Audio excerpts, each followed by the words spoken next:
Bon, bah écoutez, merci beaucoup d'être venu jusqu'ici pour entendre parler de serpents, ces animaux que les gens adorent, n'est-ce pas?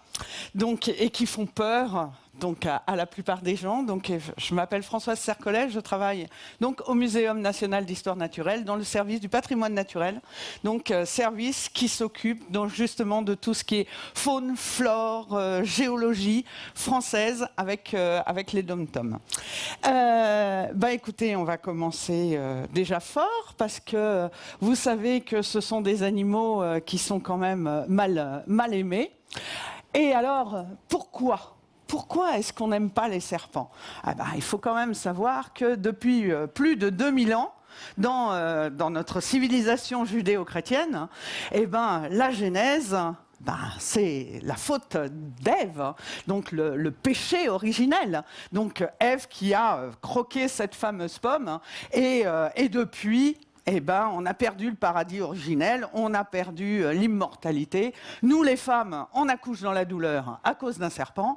Donc, comment voulez-vous qu'on puisse aimer donc ces animaux qui représentent donc le mal? Donc, vous allez dans n'importe quelle église romane de notre pays, et là, vous avez toujours donc la représentation donc du serpent avec le mal, avec un grand M. Et puis, faut quand même savoir que la Genèse, c'est toujours une interprétation, d'accord? C'est un symbolisme donc de la Bible. À savoir que donc le serpent, il a poussé Ève donc à croquer la pomme, et Dieu avait interdit notamment à Adam et Ève donc de manger le fruit donc de la connaissance. Donc finalement, en tant qu'herpétologue, on peut interpréter les choses complètement différemment. C'est-à-dire que Adam et Ève, ils vivaient dans un beau jardin. Ève était vierge, donc elle ne connaissait pas l'amour, n'est-ce pas? Donc finalement, Adam et Ève, c'était deux beaux légumes dans un beau jardin. Donc on peut dire merci au serpent d'avoir poussé Ève à croquer donc le fruit de la connaissance, ce qui fait que nous sommes ensemble aujourd'hui grâce à un serpent, quelque part. Et puis, si on va dans d'autres pays, et si on va donc avant l'avènement du christianisme, on s'aperçoit que chez les Grecs, le serpent, lui, il était vénéré. Pourquoi? Parce que Asclépios, qui était donc un dieu, donc le dieu de la médecine, qui était Sculape, notamment chez les Latins, lui, il avait comme symbole notamment le serpent. Donc on le représente avec un bâton et un serpent donc enroulé donc autour de son bâton. Ce qui a donné lieu après à toute une série de caducées qui représentent donc la médecine. Donc vous avez le caducée d'Hermès, et l'histoire raconte qu'un jour Hermès se baladait donc sur un chemin, et là il a vu deux serpents donc en train de se battre, et pour pouvoir donc les séparer, il a mis son bâton au milieu, et les deux serpents se sont entrelacés donc au milieu donc de sa baguette. Résultat, c'est le caducée donc des médecins, et après nous avons aussi le caducée des pharmaciens, qui représente notamment une coupe avec donc la médication, donc les médicaments, et finalement c'est la coupe d'Hygie, et qui a donné par la suite Hygiène, et Hygie c'est la fille donc d'Asclépios. Donc vous voyez, le serpent, je dirais à l'époque, était vraiment vénéré. Pourquoi? Parce qu'il faisait une mue, ça je vous le montrerai tout à l'heure, et c'est cette mue qui avait pour symbole donc l'immortalité, d'accord, puisque c'était le malade aussi qui recouvre donc la santé. Donc du coup, on se retrouve avec le serpent qui est absolument avec une connotation très très positive. Alors, et c'est pareil, vous allez dans d'autres pays, comme par exemple en Asie, et là, en Asie, on va trouver donc des serpents donc dans des temples. Et l'espèce qui est présentée ici, est une espèce qui est venimeuse. Donc c'est un vipéridé, et c'est un petit crotal, et voilà, donc on vous dit juste de ne pas toucher. Voilà, donc il ne faut pas toucher.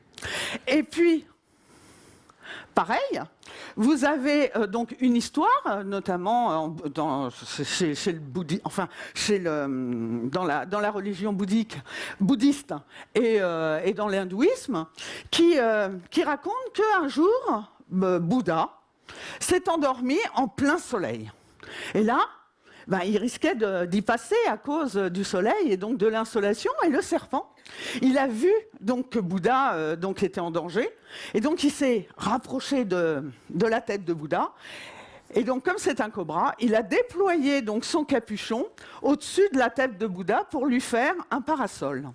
Et quand Bouddha s'est réveillé et qu'il a vu que le serpent venait de lui sauver la vie, et pour le remercier, il a posé ses 2 doigts donc derrière le capuchon donc du serpent. Donc, ce que nous, occidentaux, on appelle donc le serpent à lunettes, non, ce ne sont pas les lunettes, ce sont les doigts de Bouddha.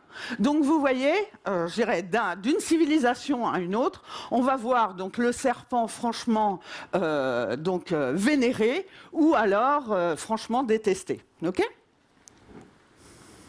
Alors ces serpents, qui sont-ils ? Alors là, donc les photos que je vais vous montrer, la plupart, je suis surtout spécialiste de la faune française, donc ce sont vraiment des photos qui montrent surtout nos espèces donc, dans notre pays, donc comme cette couleuvre à échelon que l'on trouve dans le sud de la France. Alors, il faut quand même savoir que la classification, elle a énormément changé donc, ces dernières années, à savoir que maintenant, on va parler donc, de classification phylogénétique. Ça veut dire quoi? Ça veut dire que ce sont une classification qui est surtout basée sur les ancêtres communs que ces animaux ont entre eux. D'accord? Donc, vous imaginez un énorme buisson avec un ancêtre commun donc, au milieu et puis plein de branches qui partent je dirais, un petit peu dans tous les sens, des grosses branches qui donnent des moyennes branches, qui donnent des petites branches, etc.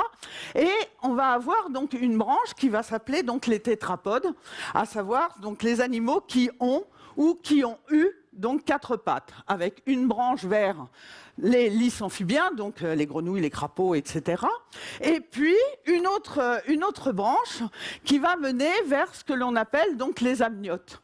Donc les amniotes, ce sont des animaux qui ont une enveloppe qui entoure donc l'embryon.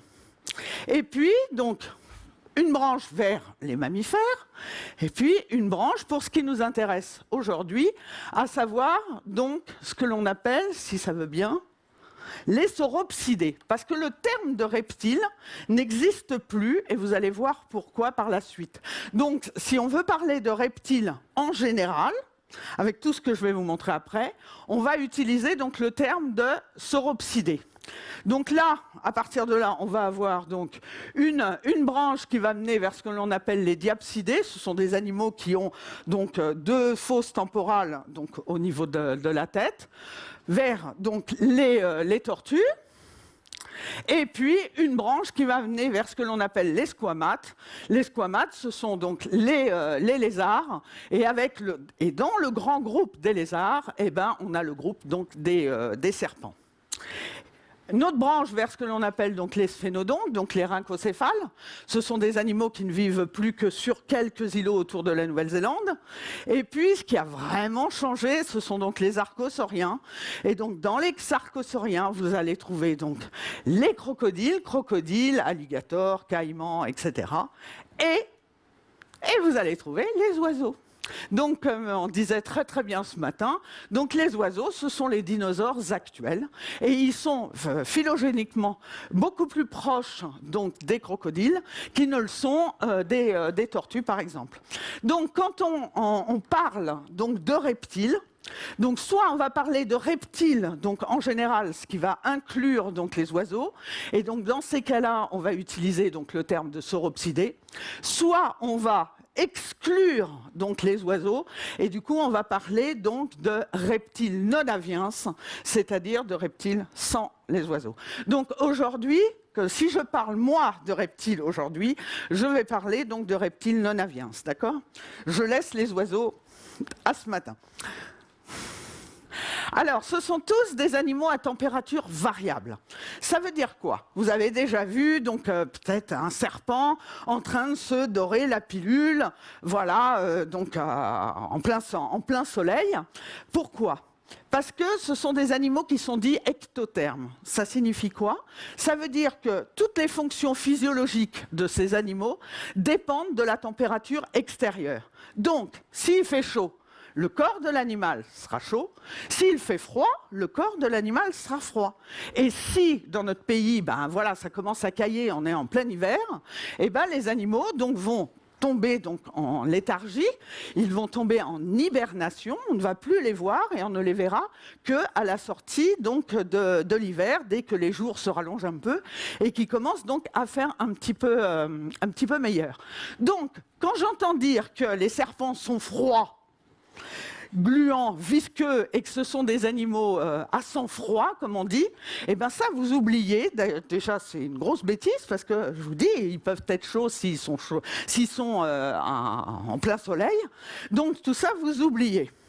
Donc, animaux à température variable que l'on appelle donc ectothermes. Donc ici, c'est pareil, vous avez donc sur cette diapo, eh ben, au moins 2 espèces donc, de serpents. Ici, vous avez 2 vipères donc, qui sont en train de thermoréguler donc, ensemble. Et ici, dans le coin, donc, vous avez une petite coronelle. Donc, c'est une petite couleuvre que l'on trouve en Île-de-France, puisque cette photo-là, je l'ai faite en Île-de-France. Donc, 2 vipères aspics et une petite coronelle qui sont donc en thermorégulation. Alors, il faut savoir que pour les animaux qui hibernent, donc à la sortie d'hibernation, ça va être d'abord les mâles qui vont sortir, donc les premiers. Okay? Et là, qu'est-ce qui va se passer? Eh ben, la première chose que le mâle va faire, c'est d'avoir les yeux bleus comme ça. Il a une couleur au niveau donc, de son corps qui est vraiment très terne, et il a les yeux bleus. Ça signifie qu'il est en prémue. Donc, il va faire une mue. Alors, qu'est-ce que c'est que la mue? Eh bien, c'est la couche superficielle donc, de la peau qui va se retirer, puisque la peau, les écailles, notamment chez les serpents, sont faites avec de la kératine. Et donc, le mâle, quand il sort d'hibernation, la première chose qu'il va faire, ça va être sa mue. Pourquoi? Parce que la mue va correspondre à la fin de la mue va correspondre à la fin de fabrication de ces spermatozoïdes. D'accord? Donc il est obligé donc de faire cette mue. Et chez les adultes, donc elle est liée à la reproduction, parce que par exemple chez les femelles, on va avoir une mue préponde par exemple, et donc chez les mâles, donc c'est lié à la fabrication donc des spermatozoïdes, donc à la spermogénèse. Et donc, comment ça va se passer? Eh bien, ça va se retirer donc, par le bout du museau. C'est-à-dire que le serpent va fabriquer une espèce de substance qui est lubrifiante, donc graisseuse, et c'est ça qui va lui permettre donc, de sortir donc, de son enveloppe donc, qui est morte. Donc ça va se craquer donc par le bout du museau, et là, ça va se retirer, un peu comme quand vous retirez vos chaussettes. Donc, ça signifie que quand on trouve une mue donc, dans la nature, vous allez trouver une mue qui va correspondre exactement donc, aux critères donc, de l'animal. Donc, c'est, voilà, s'il y a une blessure, s'il manque une écaille, etc., tout ça, ça va se voir donc, sur la mue. Et celle-ci va être à l'envers. Donc, une mue toute neuve, toute belle, quand vous y touchez, c'est vraiment graisseux. Et c'est après, quand ça commence à sécher, que on va avoir cette texture cassante, parce que bien évidemment, c'est biodégradable. Et puis, la mue, c'est aussi, je dirais, ce qui va permettre au serpent donc à sonnette d'avoir cette fameuse sonnette. Vous savez, voilà. C'est une accumulation finalement de mue qui va fabriquer donc la sonnette. Et la sonnette va servir donc de communication, je dirais, pour alerter notamment en disant attention, si je commence à bouger ma sonnette dans tous les sens, je fais beaucoup de bruit, donc attention, danger. Donc là, c'est vraiment, on voit la communication avec cette sonnette. Donc c'est une accumulation de mu. Alors, j'essaye d'aller vite parce que j'ai plein de choses à vous dire. Il faut quand même savoir que donc les serpents, alors c'est vrai, ils ont des yeux, donc ils voient très bien. Bon, ils n'ont pas de paupières, donc on a vraiment une impression de regard fixe. Mais comme vous pouvez le remarquer, ils n'ont pas d'oreilles. Alors, ils n'ont pas d'oreille externe, ils n'ont pas d'oreille moyenne, mais par contre, ils ont une oreille interne. Et cette oreille interne va leur permettre donc de savoir ce qui se passe autour d'eux. Donc quand on me dit que les serpents sont sourds, eh bien, absolument pas. Donc, les serpents, ils vont capter notamment les vibrations du sol, et aussi également les vibrations de l'air, mais particulièrement les vibrations du sol, avec les grosses écailles, notamment, qui sont sur le ventre. Donc, si vous allez vous balader et que vous faites donc pas mal de bruit avec vos pieds, ça crée des vibrations, et le serpent va capter donc ces vibrations avec ses plaques. Celles-ci vont être récupérées par le squelette et emmenées, si je puis dire, jusqu'au crâne, vers un petit os, ici, voilà, que l'on appelle l'os carré. Qu'on appelle la columelle, mais il va transiter vers cet os-là que l'on appelle l'os carré, et qui est vraiment un os primordial, notamment dans le squelette du serpent, vous le verrez tout à l'heure avec l'alimentation. Mais du coup, donc toutes les vibrations donc, vont être transmises donc, à l'oreille interne, qui est franchement très réduite. Pourquoi? Puisque ce n'est plus qu'un seul os qu'on appelle donc la columelle chez les serpents, et qui correspond finalement à l'étrier chez les mammifères. Donc un serpent n'est pas complètement sourd, d'accord? Alors, vous avez déjà vu les serpents en train de tirer leur langue. Voilà, les serpents, comme les lézards d'ailleurs, sont tout le temps en train de tirer leur langue. Et la langue, elle est bifide, donc elle est en deux parties. Alors, pourquoi les serpents tirent-ils leur langue? Absolument pas pour piquer. Hein, ça n'a rien à voir, la langue, elle n'est absolument pas venimeuse, même si on parle de certaines personnes comme ayant une langue de vipère, ça n'a absolument rien à voir avec le venin. La langue, elle est tout le temps en train de sortir, et même bouche fermée. Pourquoi? Parce qu'au bout donc, du museau, il y a un petit trou, hein, une petite fosse, qui lui permet donc de sortir sa langue tout le temps. Et alors, elle sert à quoi, cette langue? Eh bien, si on imagine que je suis un serpent et que Yolène est une belle souris, d'accord? Eh bien, je sors ma langue, ok?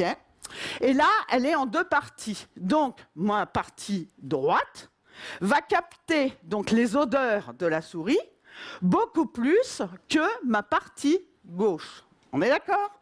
Je ramène ma langue donc, dans mon palais, et là, j'ai un organe qu'on appelle l'organe de Jacobson, si ça veut bien marcher, voilà, il est là, et c'est lui qui va analyser tout ce que la langue lui ramène comme information odorante. Et qu'est-ce que la langue, elle lui dit? Ah, mais il faut aller à droite, parce que c'est surtout à droite qu'il y a le plus d'odeurs donc de souris. D'accord? Donc la langue, c'est vraiment l'organe le plus important donc, chez les serpents. C'est vraiment, il y a eu des études en 1960, par le CNRS notamment, où ils bouchaient les yeux des serpents, il lui bouchait les oreilles, il lui coupait la langue pour voir quel était l'organe sensoriel le plus important qui lui permettait notamment de trouver sa nourriture.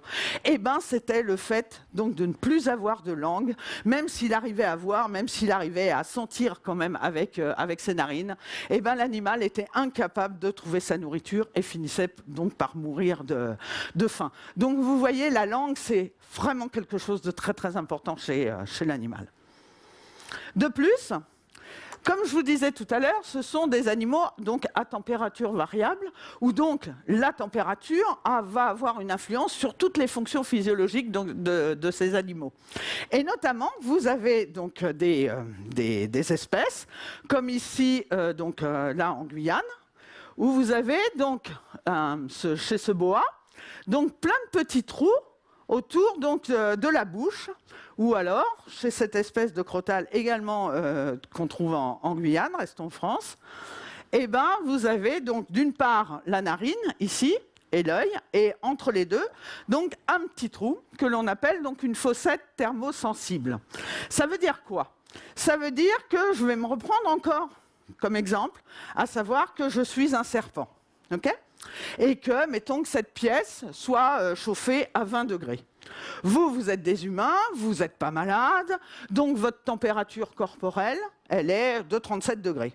Donc ça signifie que, en tant que serpent, donc j'ai 17 degrés de différence entre vous et moi.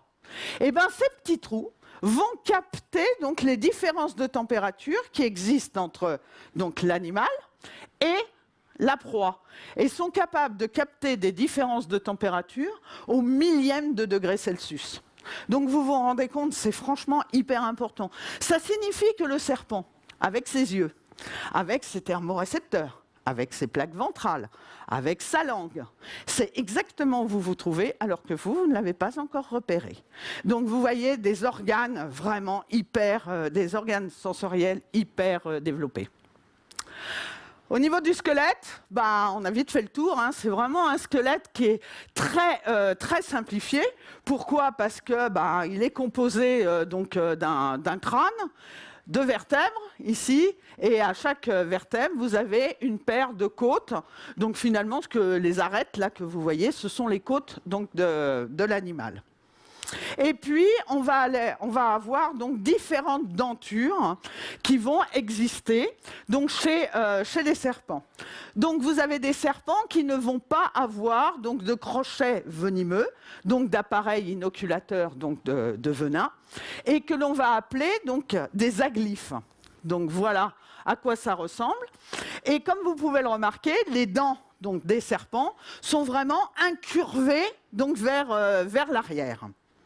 Donc c'est le cas donc, des boas, c'est le cas également donc, de pas mal de couleuvres. Mais attention, ce n'est pas parce qu'il n'y a pas de crochet à venin qu'il n'y a pas de venin. Et ce n'est pas parce que l'animal n'est pas, n'est pas considéré comme venimeux qu'il n'a pas de toxines. C'est-à-dire que dans sa bouche, il peut avoir donc des glandes que l'on appelle des glandes de Duvernois et qui, elles, vont fabriquer donc du venin. Donc vous avez des espèces, je pense par exemple en Afrique, qui sont aglyphes, qui n'ont pas de crochet à venin, mais qui sont mortelles pour l'homme. Pareil, donc, un autre groupe au niveau donc, des serpents, c'est ce que l'on appelle donc, les protéroglyphes. Donc là, ce sont des animaux qui ont des crochets à venin qui sont donc fixes et placés donc à l'avant donc du maxillaire, vous voyez ici. Et ça, c'est le cas de tout ce qui est naja, etc. et des serpents corail, donc par exemple. Donc là, en appuyant sur la glande à venin, je fais sortir donc la petite goutte donc de venin au bout du crochet. Un autre grand groupe aussi, c'est ce que l'on appelle donc les opistoglyphes. Et en France, nous n'avons que des vipères et des couleuvres, d'accord. Mais nous avons une espèce donc de couleuvre qui est opistoglyphe et qui est la couleuvre de Montpellier. Et donc elle a un crochet donc à l'arrière donc de la mâchoire supérieure. Et du coup, elle va envenimer donc ses proies donc au passage. Mais attention, hein, ce n'est pas mortel pour l'homme. Faut pas avoir peur. D'un autre côté, vous allez avoir donc le grand groupe de ce que l'on appelle donc les solénoglyphes.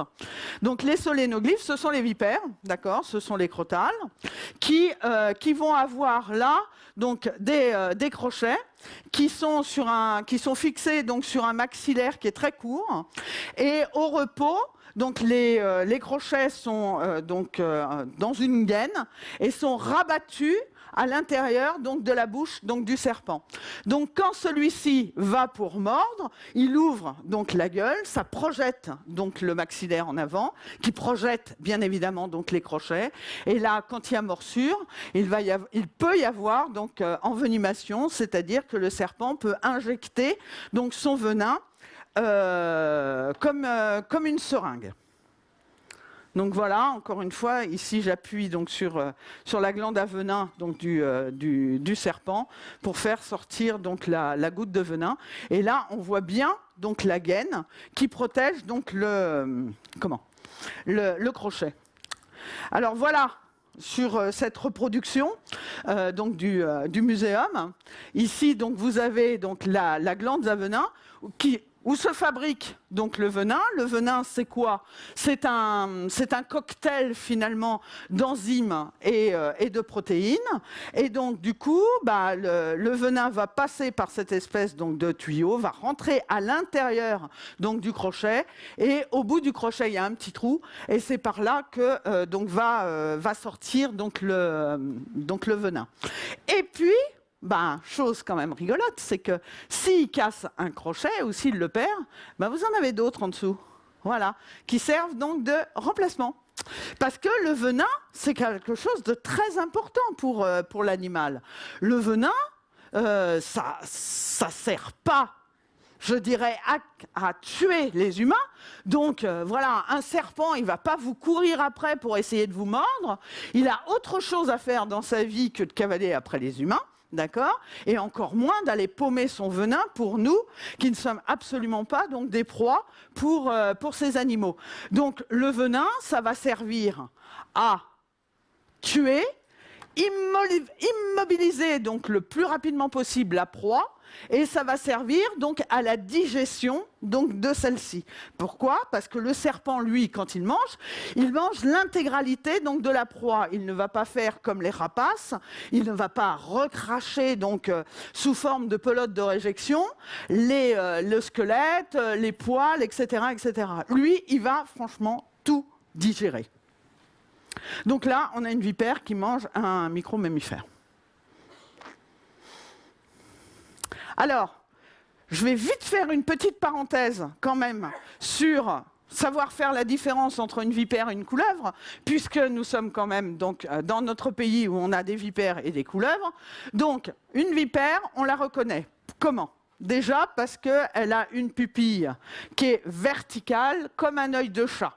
D'accord, qui réagit aussi à la lumière, d'accord. Et puis, elle va avoir donc plusieurs rangées d'écailles entre l'œil et la bouche. Alors que la couleuvre, elle a une pupille qui est ronde, comme un œil de chien, et elle n'a qu'une seule rangée d'écailles entre l'œil et la bouche.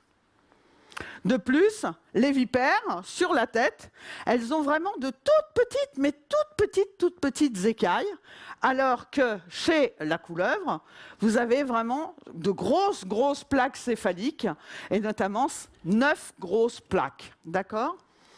Et puis, vous allez me dire, ouais, mais elle est bien gentille, moi, quand je vais me balader dans la nature, je ne regarde pas les yeux du serpent, et encore moins les écailles qu'il a sur la tête. C'est vrai.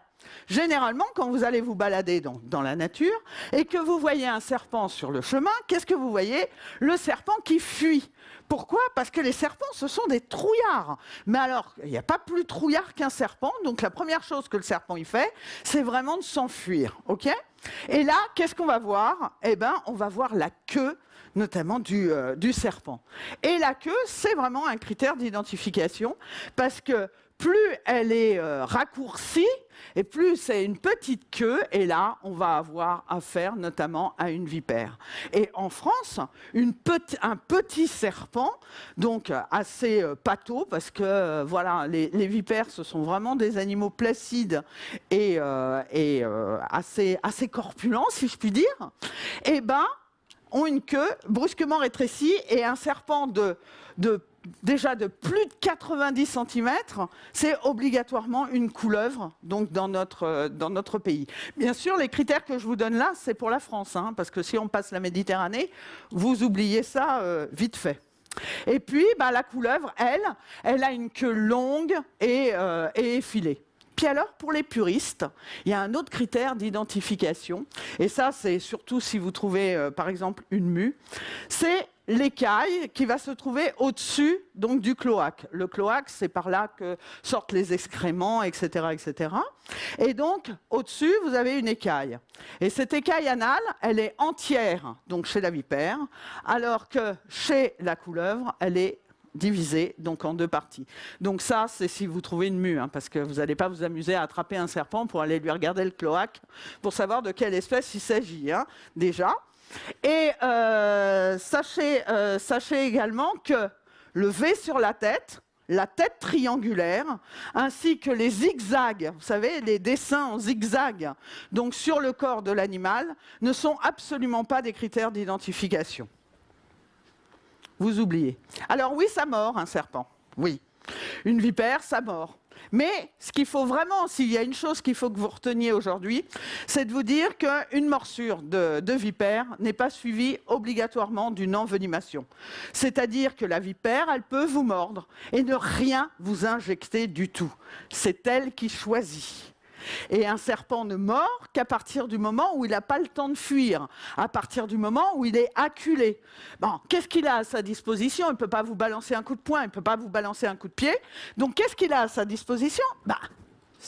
Sa morsure. Donc, elle va vous mordre, oui, voilà, elle va vous mordre, mais elle ne va pas paumer son venin pour nous. La plupart du temps. Donc, ce sont ce qu'on appelle des morsures blanches ou des morsures sèches. Mais quand c'est une morsure réelle, donc voici mes mains, et donc j'ai été mordu donc à l'index. Donc j'ai eu un crochet qui a traversé la couture de mon gant. Donc ça fait un œdème. Voilà. Voilà à quoi ressemble. Et ça fait mal. Et en plus, ça fait un œdème donc, qui monte comme ça. Donc voilà. Un crochet donc de vipère africaine, donc rien à voir avec nos espèces de vipères qui ont des tout petits crochets, notamment en France. Et donc vous voyez, au bout, vous avez cette espèce de petit trou là qui permettent donc au venin donc de s'écouler. Donc en cas de morsure, je vais passer très vite là-dessus, c'est pas la peine de vous affoler. Pourquoi? Parce que, encore une fois, vous n'avez pas été forcément mordu par une vipère. Ça peut très bien être une couleuvre, ou même une couleuvre voilà, qui pourrait ressembler à une vipère, même si voilà, la couleuvre vipérine ne mord pas. Mais ne pas vous affoler parce que voilà, vous n'avez pas forcément été envenimé. Donc la première chose, c'est vous ne paniquez pas, vous ne courez pas dans tous les sens, vous n'hurlez pas dans tous les sens. Si c'est quelqu'un proche de vous, vous rassurez notamment la personne, vous rassurez donc la victime. Après, vous ne buvez pas non plus donc d'alcool, d'excitants, vous ne buvez pas non plus, vous ne prenez pas d'aspirine. Vous ne faites pas pipi dessus, parce que ça, c'est quelque chose que j'entends assez souvent. Idem, vous ne prenez pas un couteau pour essayer de faire sortir le venin, parce que si venin il y a eu, il a été injecté profondément donc, dans les tissus, et donc du coup, vous ne pourrez absolument pas retirer le venin. Et puis, idem pour la chaleur. Donc, au niveau de la chaleur, autant ça va marcher pour les guêpes et pour les abeilles, qui ont notamment un venin qui est thermolabile, c'est-à-dire que la chaleur va détruire donc, les toxines, autant chez les serpents, il est thermostable, donc vous risquez plutôt une belle brûlure qu'autre chose. Aspirer le venin à la bouche. Alors non, N'aspirez pas le venin à la bouche. Déjà, pourquoi? Parce que déjà, vous aspirerez pas le venin, déjà premièrement. Et en plus de ça, il faut quand même savoir qu'un serpent, ça se lave pas les dents tous les jours. Donc, dans une bouche de serpent, vous avez plein de bactéries. Et les serpents, ce sont des porteurs, tous, d'ailleurs, tous les reptiles, sont des porteurs de salmonelle. Donc, vous risquez une salmonellose. Donc, ne vous amusez pas à faire ce genre de choses. Et puis, ne faites pas de garrot non plus, parce qu'un garrot, c'est vrai que vous serrez très très fort au-dessus de la morsure, vous empêchez le venin de passer, mais de l'autre côté, vous empêchez le sang donc de passer. Et à l'hôpital, vous risquez donc d'y passer à cause du garrot. Pas à cause du venin éventuel, à cause du garrot, à cause donc du potassium. Enfin, bon, il y a plein de réactions qui sont liées. Alors, vous allez me dire, qu'est-ce que je fais? Premièrement, on appelle les secours. D'accord? Donc, on appelle les secours où on va tout doucement, tranquillement, sans s'affoler. Donc, à l'hôpital, en France, vous avez plus de 3 heures pour aller jusqu'à l'hôpital. Donc, après, tout dépend où vous avez été mordu, si c'est un enfant, etc. Enfin, il y a différents cas. Mais vous appelez les secours, donc, en premier. De plus, vous retirez tout ce qui va servir de garrot involontaire, à savoir donc les bagues, les bracelets, donc tout ça. Et puis, vous faites une attelle pour immobiliser le membre mordu si c'est un membre qui s'est fait mordre. Et puis, vous désinfectez au savon de Marseille, à la bétadine, avec tout ce que vous voulez. Après, tout ce qui est aspi-venin, ou la pierre noire, là, comme en Afrique, vous oubliez. Voilà, ça n'aspire pas le venin, c'est bien pour les guêpes et les abeilles, mais pour les serpents, voilà, ça ne sert à rien, sauf éventuellement à rassurer une personne qui a été mordue, qui est complètement paniquée, et vous lui dites « je vais te retirer le venin ». Et là, du coup, c'est psychosomatique, ça va calmer la personne, donc c'est très bien. Alors, les serpents, donc, ça mange. Et comme vous avez déjà vu certainement dans les documentaires, ça peut ouvrir une gueule donc phénoménale par rapport à la proie ils vont avaler une énorme proie. C'est comme si nous, on avalait une courge. Donc c'est vraiment quelque chose de très très important. Alors comment ça marche? Comme vous pouvez le voir, déjà, les dents sont incurvées vers l'arrière. Donc les dents vont servir finalement d'hameçon afin que la proie, elle ne puisse pas donc s'échapper, parce qu'il n'a pas de bras pour la maintenir. Donc ça va être les dents qui vont servir à ça. De plus, il a donc la mâchoire inférieure qui est en 2 parties, donc 2 mandibules, et qui sont donc ces 2 mandibules sont indépendantes l'une de l'autre et sont reliées donc par un ligament. Et puis encore une fois, je vais en reparler, donc de cet os ici, que l'on appelle l'os carré, et qui va donc finalement servir de pivot entre les deux mâchoires. Et donc du coup, l'animal, il peut ouvrir une gueule phénoménale grâce à son os carré. Après, donc la proie, elle est maintenue donc par les dents, et avec les 2 mandibules, il va donc pousser donc sa proie avec ses 2 mandibules en avançant dessus, donc en faisant donc un mouvement donc de va-et-vient, et ça va donc pousser donc la proie donc au fond de la gorge.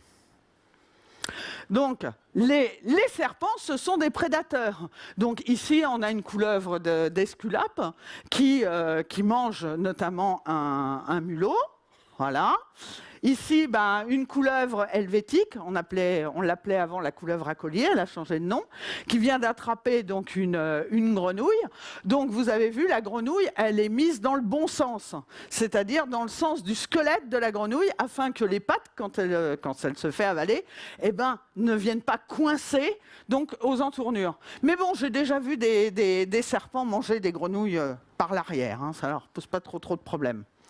Et puis, la proie, donc, elle est envoyée donc, vers l'arrière. Et comme vous pouvez le remarquer, les écailles sont super élastiques. Donc, vraiment, ça lui permet donc, d'avaler des grosses proies. Et puis après, une fois que ça arrive un petit peu plus loin, là, vous avez les côtes donc, qui vont se déplacer et les muscles donc, qui vont intervenir donc, pour pouvoir pousser donc, la proie donc, vers l'estomac. Elle était bonne, hein, cette grenouille. Après, vous avez donc d'autres serpents qui vont manger des lézards, donc comme cette coronelle. Voilà, un lézard des murailles. Pour arriver justement à cette diapo qui est intéressante. Pourquoi? Parce que ici, vous avez un petit trou. Et ce petit trou, eh ben, c'est l'ouverture de la trachée. Pourquoi? Parce que les serpents, ils ont des poumons tripartites, c'est-à-dire en 3 parties. Vous avez donc un poumon trachéen, un poumon trachéen, un poumon pulmonaire et un poumon saculaire qui est absolument pas vascularisé et qui va servir donc de réserve d'air et qui sera très très important, notamment chez les serpents marins, parce que ça va servir de balastre, etc.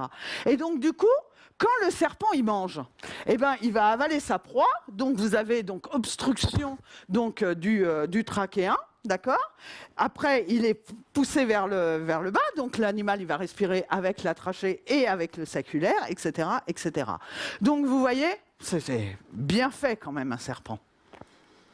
Bon, ben voilà, mon lézard il est là. Hein.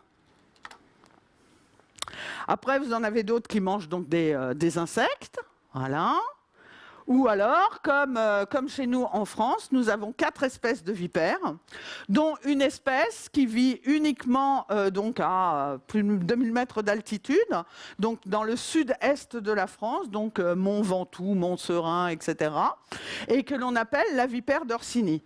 Et en France, la vipère d'Orsini, c'est la vipère la moins dangereuse. Pourquoi? Parce qu'elle se nourrit d'orthoptères, donc de sauterelles, de criquets, et du coup, son venin, il est adapté pour tuer donc des insectes et non des mammifères. Donc là également donc des serpents qui vont manger donc des oiseaux. Donc encore une fois une couleuvre d'Esculape avec un pinson. Ou alors des serpents qui vont manger des œufs. Et donc ça, c'est une bête qui vit en Afrique et qui ne se nourrit qu'avec des œufs. C'est-à-dire qu'elle est tributaire donc, de la reproduction donc, des oiseaux. Et du coup, quand elle avale donc, un œuf, l'œuf est rentré donc, dans sa bouche, la coquille va se péter au niveau donc, de ses vertèbres donc, cervicales, le blanc et le jaune de l'œuf vont lui tomber dans l'estomac, et là, elle va recracher donc la coquille. Donc c'est vraiment un animal, vous voyez, on dit toujours, oui, les serpents, ça mange des mammifères, etc. Ben non, ça mange un peu de tout, un serpent. Il y a même des serpents qui sont spécialisés pour manger des écrevisses. Il y a même des serpents qui sont spécialisés pour manger du crabe. Et comment ils font? Eh ben, ils attendent que le crabe soit en mue, pour pouvoir manger le crabe. Donc vous voyez, vous avez des serpents qui vont être généralistes et vous allez avoir des serpents qui vont être vraiment spécialistes. Donc là, c'est le cas d'un spécialiste. Puis voilà, les serpents, ça se fait aussi manger, il n'y a pas de raison. Donc en France, nous avons donc un rapace qu'on appelle le Circaète Jean Leblanc, et qui lui donc est vraiment spécialiste de reptiles. Il va manger donc des lézards, mais également donc des serpents. Donc là, c'est un jeune au nid dont les parents ont ramené donc une couleuvre helvétique. Et puis voilà, tout à l'heure on a vu le serpent qui mangeait la grenouille. Et chez les grenouilles, tout ce qui bouge, qui est suffisamment petit pour être avalable, est avalé. Et donc c'est le cas notamment de ce juvénile de couleuvre helvétique qui passe à la casserole. Enfin bon. La grenouille, elle n'a pas mangé le serpent, puisque j'ai fait la photo. La grenouille s'est complètement a eu très peur. Et elle s'est figée comme ça. Et là, j'ai le serpent qui est ressorti. Et voilà. Et qui est reparti. Donc le serpent a eu la vie sauve, mais la grenouille n'a pas eu sa nourriture. Donc, c'est pas terrible non plus. Donc on parlait des poules ce matin, mais donc les faisans. C'est une véritable catastrophe donc, pour la faune herpétologique. Pourquoi? Parce que ce sont des lâchers donc, de faisans pour faire plaisir aux chasseurs, hein, tout simplement. Et donc, du coup, cette photo-là, elle a été faite à Rambouillet, donc avec un lâcher donc, de faisans. Et comme tout gallinacé qui se respecte, ça bouffe tout. Donc, si vous voulez pas avoir de biodiversité dans votre jardin, vous mettez des poules, parce que les poules, ce sont des mangeuses aussi de serpents, et notamment les faisans donc, font un carnage donc, très important au niveau donc, des reptiles, donc des lézards et des serpents. Pourquoi? Parce que les lâchers ont lieu surtout au mois d'août, août-septembre, et c'est à cette période-là qu'ont lieu donc les mises bas donc chez les vipères et chez les orvets et chez les cornelles. Et puis c'est la période où on trouve tous les bébés donc des reptiles et des lézards et serpents. Donc je peux vous dire que c'est vraiment ça peut être un carnage. Le chat. Alors moi, j'adore les chats, mais le chat, c'est une véritable calamité donc pour la petite faune. Pourquoi? Parce qu'un chat, déjà, il ne faut pas lui en vouloir au chat, c'est un prédateur, ça fait partie, je dirais, de sa génétique, que d'essayer d'attraper un oiseau, que d'essayer de jouer avec une souris. Voilà, c'est pas de sa faute au chat, sauf que le chat, c'est un animal domestique, et le chat, ça ne fait pas partie de notre écosystème. D'accord? Et il y a une étude au muséum qui a montré qu'un chat avait un impact sur 500 espèces animales. Il y a 13 millions de chats en France. Alors bien sûr, tous les chats ne sont pas des prédateurs, etc. Vous avez des chats bibelots, des chats canapés, etc. Des chats comme la mienne, qui est franchement très très très très bête, si je puis dire, qui ne chasse pas. Et donc comment faire? Donc je vous invite déjà à aller faire un tour sur le site de la LPO. Voilà, qui va vous proposer pas mal de choses pour la sauvegarde donc, des oiseaux. Mais la première chose à faire, c'est déjà de faire stériliser votre animal afin qu'il ne fasse pas des bébés partout. Après, lui mettre un collier anti-étranglement. Il ne faut pas non plus aller faire pendre votre chat dans les arbres du voisinage. Et lui mettre un collier donc, avec une couleur donc, vraiment flashy. Et lui mettre une, voire 2 clochettes. Je dis bien 2 clochettes parce que vous avez des chats intelligents qui coincent la clochette pour pas qu'elle teinte, ou alors qui se roulent dans le sable pour mettre du sable dans la clochette pour pas qu'elle teinte. Donc voilà, il y a des chats intelligents. Donc voilà, donc le chat, c'est vraiment un gros problème. Donc je vous invite à aller donc sur ce site. Donc voilà, pour parler du chat. Alors, il y a des techniques anti-prédation. Attendez, je vais reboire un coup là parce que ça y est, j'ai plus de.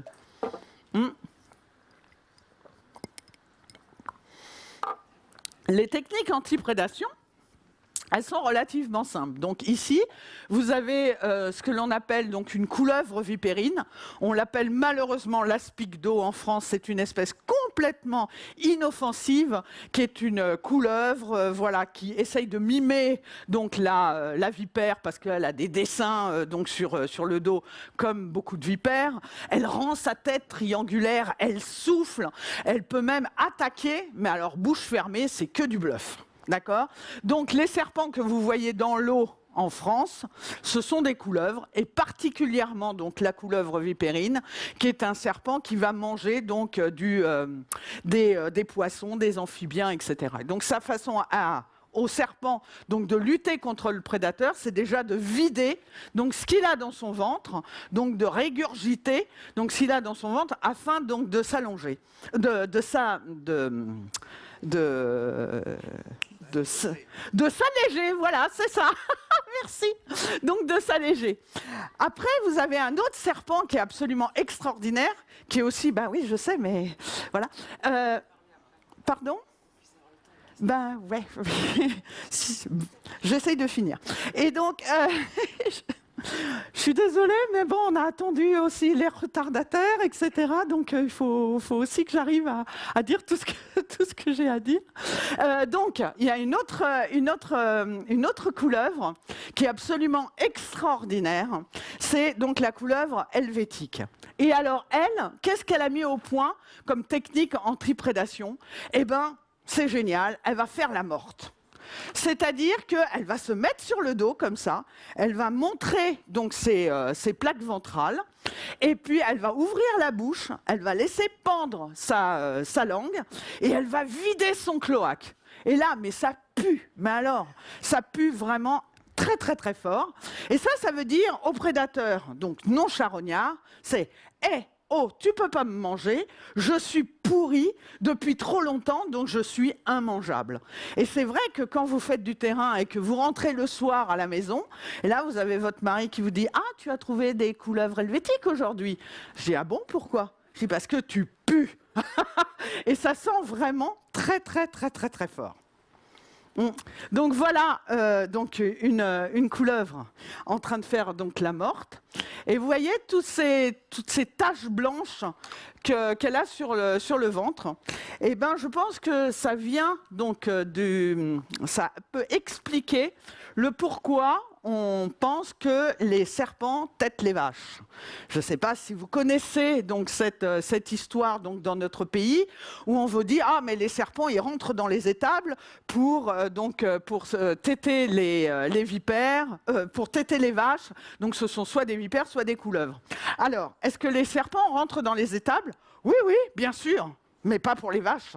C'est tout simplement parce qu'il y fait chaud, d'accord, et la plupart du temps, donc, ce sont des couleuvres qui rentrent dans l'étable pour trouver un endroit pour pouvoir y pondre donc leurs œufs. Qu'est-ce qui arrive au serpent qui rentre dans une étable en France? Eh bien, il se prend un coup de pelle, il se fait éclater. Donc du coup, qu'est-ce qu'on va voir avec le serpent? Eh bien, toutes ces taches blanches-là, ça vient donc de son cloaque. Les serpents, ils n'ont pas de vessie. C'est-à-dire que ce qui va sortir de son cloaque, ça va être, je dirais, un mélange donc d'urée concentrée avec les excréments. Et les œufs donc des serpents eh ben, ont une enveloppe donc blanchâtre. Donc tout ce blanc doit certainement rappeler donc, le lait chez des vaches. Bon, je vais aller très très vite. Donc voilà pour les amours. Donc on a les vipères en train de copuler. Il faut savoir que les serpents, ils ont 2 zizi. Donc, ils ont donc des hémipénis. Donc, ce sont donc un pénis donc en 2 parties. Et comme vous pouvez le voir, donc avec donc des petits crochets au bout. Et donc, lors de la copulation, donc le mâle va introduire un seul donc de ces pénis à l'intérieur de la fente cloacale de la femelle. Et donc, ces petits crochets vont s'agripper à l'intérieur donc de la paroi utérine et va s'y maintenir. Ça signifie que si on enquiquine un couple en train de copuler, eh ben le mâle peut prendre peur, ou la femelle, et tracter son partenaire par le pénis. Donc ça ne doit pas être très très très agréable. Donc j'accélère. Les vipères vont mettre au monde donc, des bébés, c'est-à-dire que les vipères, elles sont dites vivipares. Ça veut dire quoi? Ça veut dire que les œufs sont couvés dans le ventre donc, de la femelle, et donc les embryons donc, vont, je dirais, se développer à l'intérieur donc, du ventre, et au moment, donc, il va y avoir toute une gestation, et au moment donc, de la naissance, la femelle va accoucher donc, d'un petit qui est complètement entouré encore donc, de son enveloppe et qui est complètement formé et qui pourra donc mener sa propre vie. Et qui a déjà du venin. Et on ne s'amuse pas avec un vipéro, donc, parce que les toxines sont les mêmes que chez l'adulte. Alors ça, je ne vais pas avoir le temps. Tant pis. Alors, pareil, vous allez avoir donc les couleuvres qui, elles, donc, vont pondre donc, des œufs. Et vous avez vu, donc, encore une fois, donc, les œufs sont blancs. Et donc, si je ramène, donc, si je suis arrêtée donc, sur cette image, c'est que ici vous avez donc 2 pontes de couleuvres helvétiques.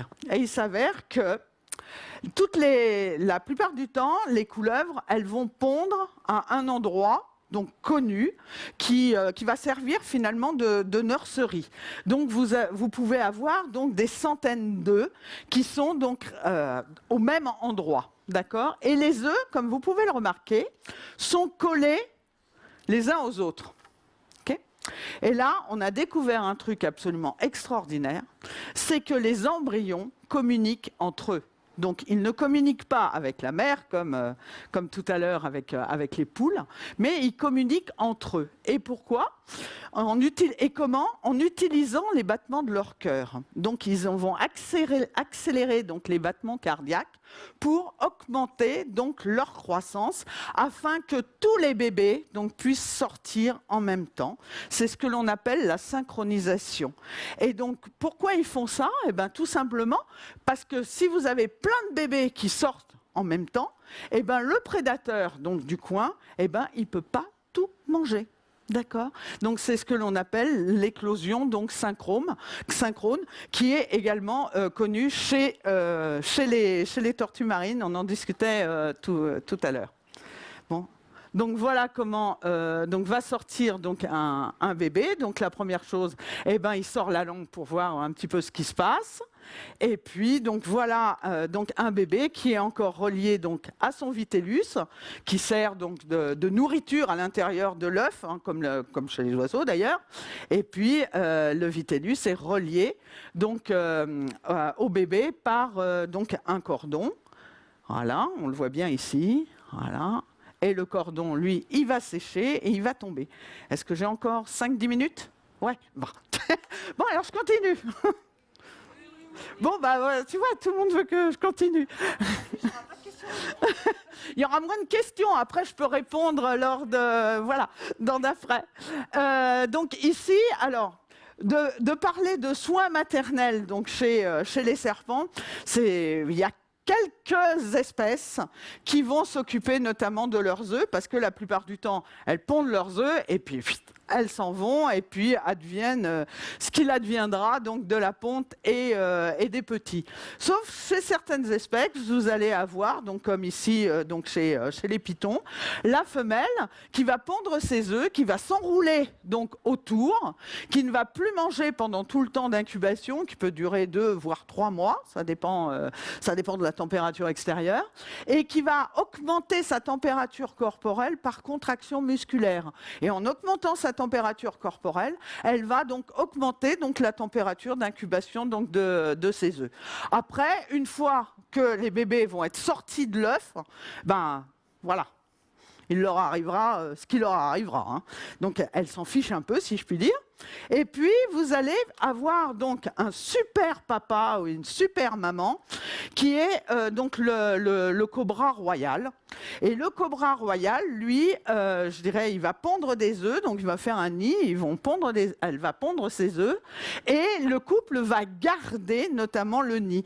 Donc si il y a un prédateur donc dans le coin, eh ben il peut se faire attaquer. Donc il y a vraiment un soin apporté aux œufs, encore une fois chez cette espèce-là. Alors, vraiment, si, je dirais, parler d'intelligence chez les serpents, ça me paraît un peu exagéré, mais effectivement, de parler d'adaptation au milieu, etc., franchement, c'est chez les serpents marins, qui sont vraiment des espèces absolument extraordinaires, qu'on voit vraiment l'adaptation donc, à ce milieu qui est quand même très très particulier. Donc ici, donc en Nouvelle-Calédonie. Donc déjà, il ne faut pas confondre ce que l'on appelle les serpents de mer et les serpents marins. Les serpents de mer, c'est né de l'imagination fertile et débordante de l'espèce humaine, d'accord ? Ce sont des animaux qui vont se déplacer donc comme ça, alors que d'un point de vue anatomique, c'est absolument impossible, d'accord ? Donc, Ça, Nessie, au revoir, ce n'est pas possible. Mais par contre, on va parler effectivement donc de serpents marins. Alors, les serpents marins, on en trouve un petit peu partout dans le monde, sauf en Atlantique, sauf en Méditerranée et sauf en mer Rouge. Donc, quand on me dit « Ah, mais j'ai vu un serpent marin en allant plonger aux Antilles, voilà, en Guadeloupe, etc. » Ce ne sont pas des serpents, ce sont des poissons, donc serpentiformes, d'accord, qui peuvent effectivement, pour un néophyte, ressembler donc à un serpent, mais ce n'est pas le cas.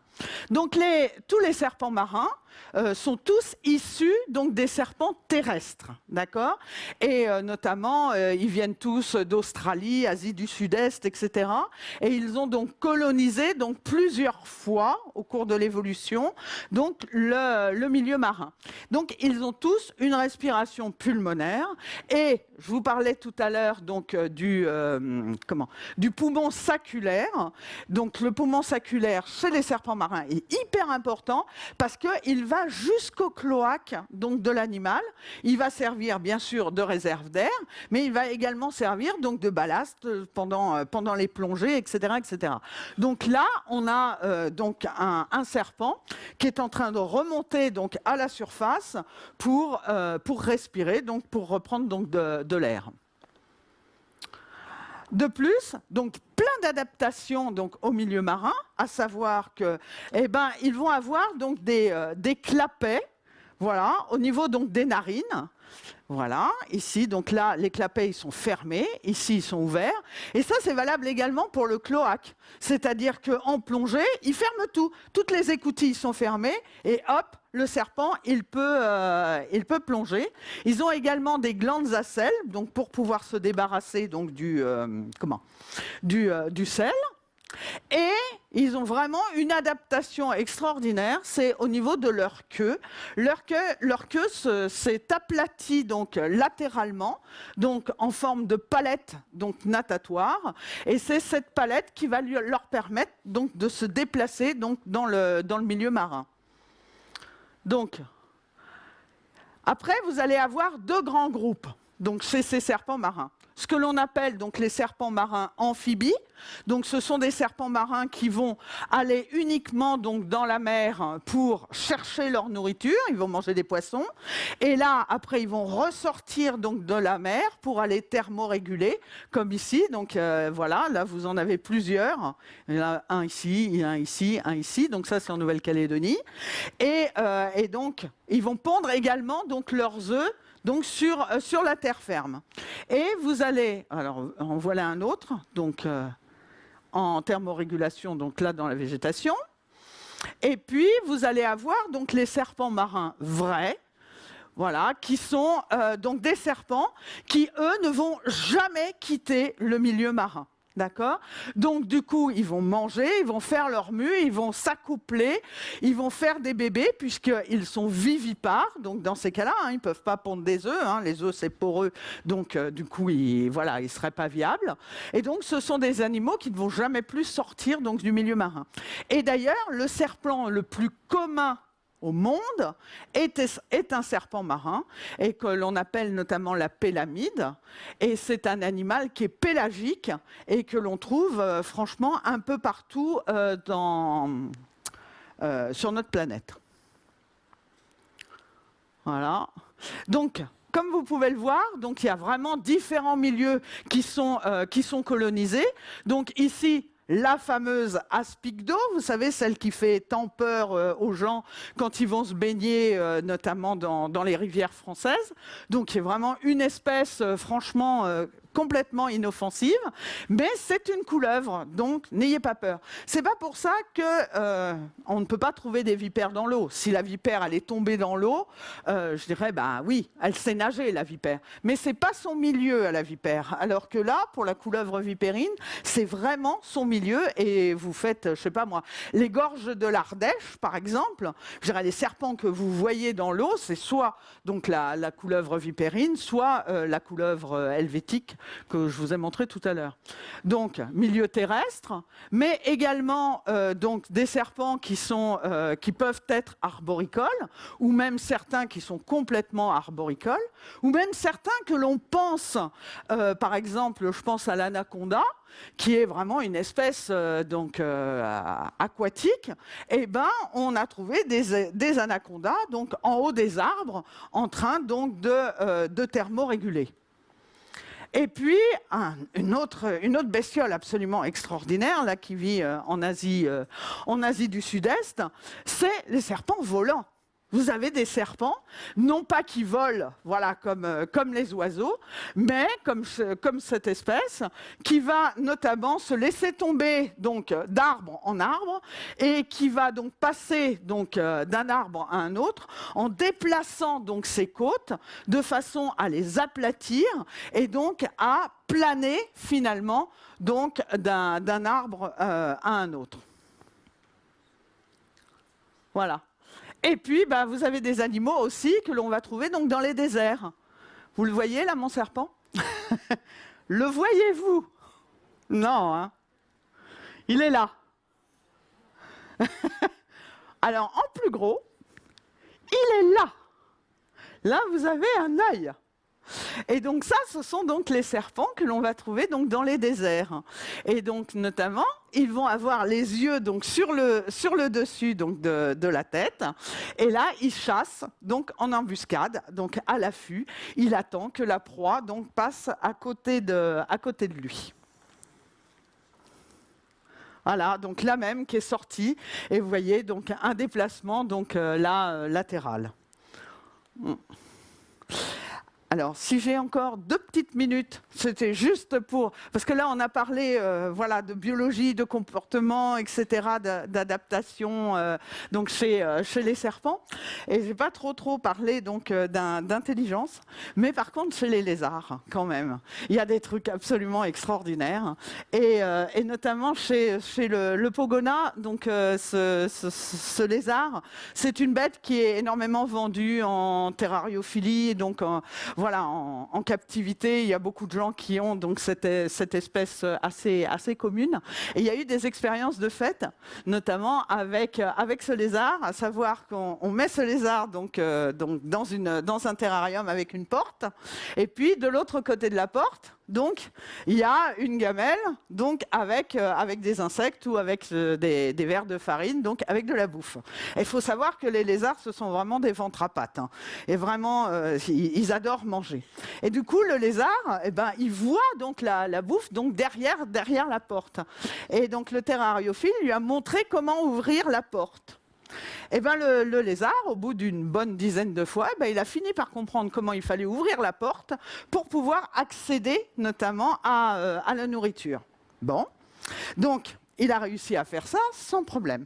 Après, ils se sont amusés à mettre donc d'autres pogonas dans le même terrarium pour voir si le premier pogona intelligent, entre parenthèses, apprenait aux autres, notamment, à ouvrir la porte.